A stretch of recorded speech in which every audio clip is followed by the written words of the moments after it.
అందరికీ నమస్కారం అండి. నా పేరు తోక వెంకటేశ్వర్లు, మాది కందుకూరు. ఎంఆర్ఓ గారి ఆఫీస్లో పెట్రోల్ బంక్ పెడుతున్నారని చెప్పి ఈ మధ్యకాలంలో బాగా వైరల్ అయింది. దానికి ఒకరోజు నేను ఇక్కడ ఎంఆర్ఓ ఆఫీస్ దగ్గర ఎంఆర్ఓ గారితో మాట్లాడి బయటకు వస్తుంటే కొలతలేస్తున్నారు ఏంది పరిస్థితి అని తెలుసుకుంటే అప్పుడు ఇక్కడ petrol bunk Indian oil corporation వారికి మన రెవెన్యూ శాఖ అధికారులు ఎవరో వెనకట గవర్నమెంట్ అంటే పోయిన గవర్నమెంట్లో ఇచ్చారంట పర్మిషను. మరి వాళ్ళు ఎందుకు ఇచ్చారో ఎంత ఆలోచించుకోకుండా జనాల అభిప్రాయాలు తీసుకోకుండా వాళ్ళు ఇవ్వటం కూడా కరెక్ట్ కాదనేది ఒక ఆలోచన.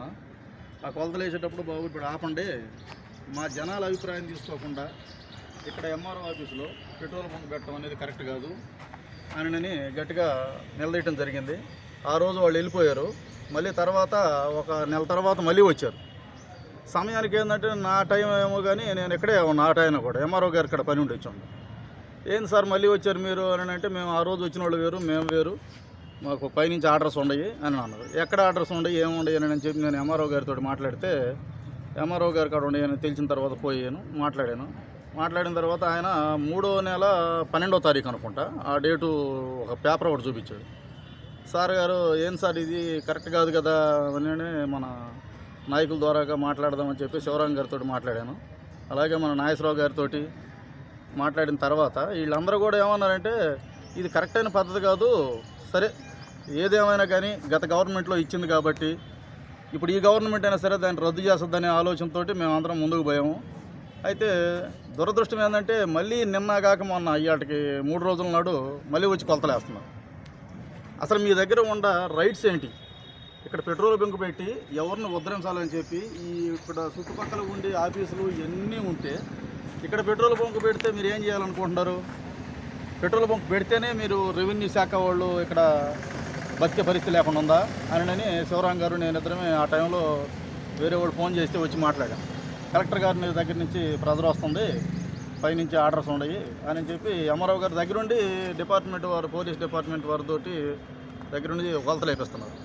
సార్ ప్రస్తుతానికి మీరు ఆపండి, తర్వాత మాట్లాడదాము, మేము బాబు గారి మీటింగ్ ఉంది రేపు 15వ తారీఖు. సరే ఆ మీటింగ్ అయిపోయిన తర్వాత మీరు దాని గురించి ఒకసారి డిసైడ్ చేద్దాము.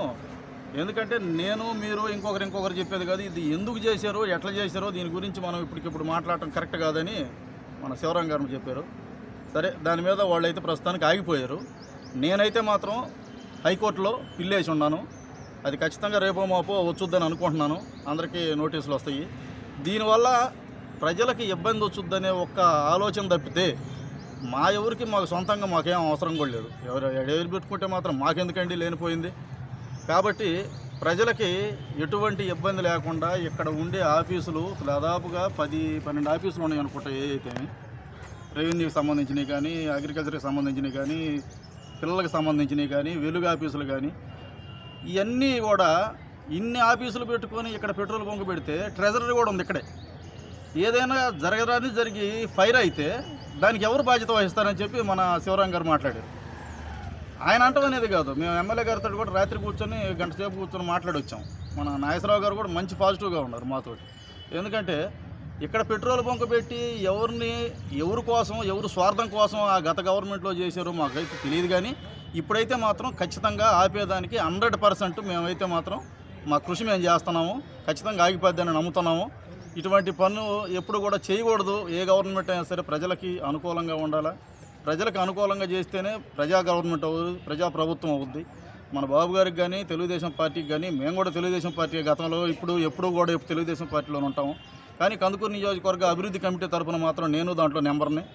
ఎక్కడైనా సరే ఏదన్నా ఇబ్బంది జరిగితే మాకు చేతైనంత వరకు మేము ప్రజలకు సహాయం చేసే పరిస్థితిలో ఉన్నా తప్ప మా స్వార్థం దీంట్లో 1% కూడా లేదు.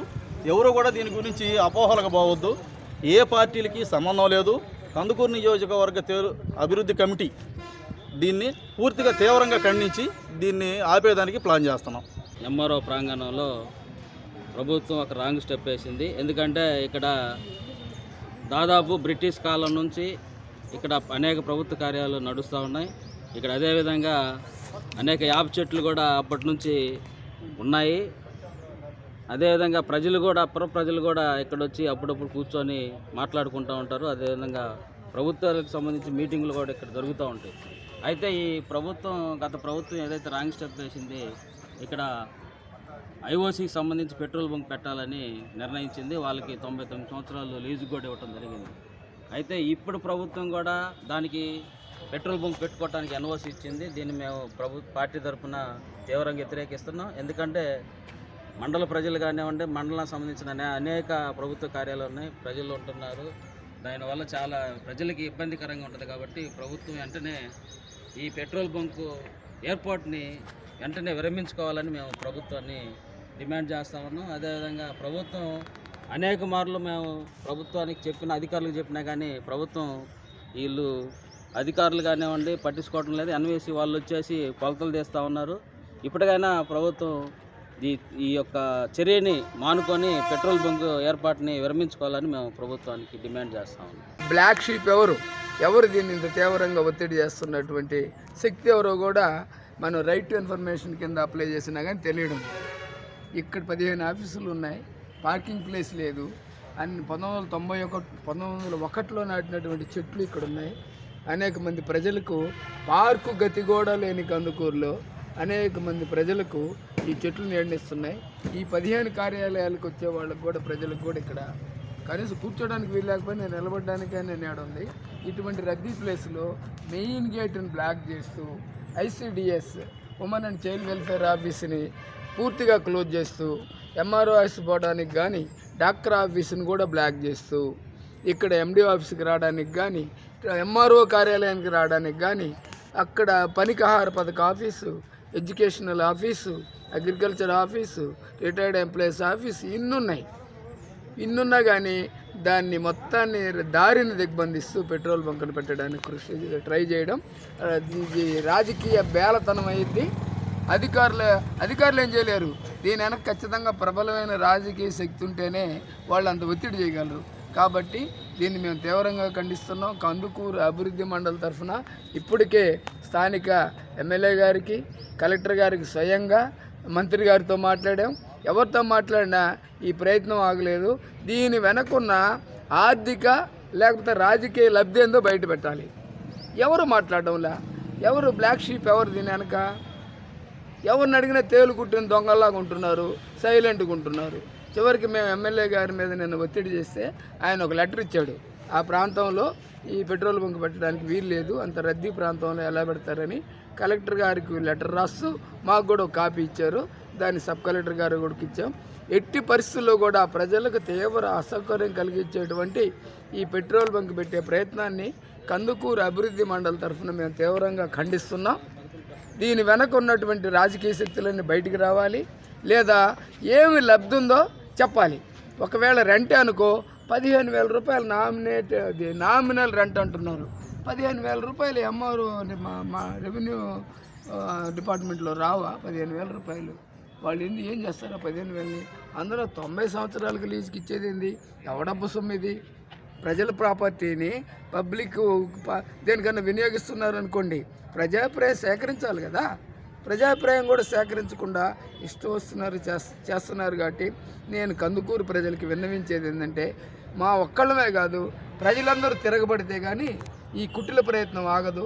ఇందుకు ప్రజలు కూడా కలిసి రావాలని, అధికారులు తమ ప్రయత్నాన్ని ఆపకపోతే ఖచ్చితంగా తీవ్రంగా అడ్డుకుంటాం. పెట్రోల్ బంక్ పెట్టడం వాళ్ళ తరం కాదని చెప్పదలుచుకున్నాం మేము అభివృద్ధి మండలి తరఫున.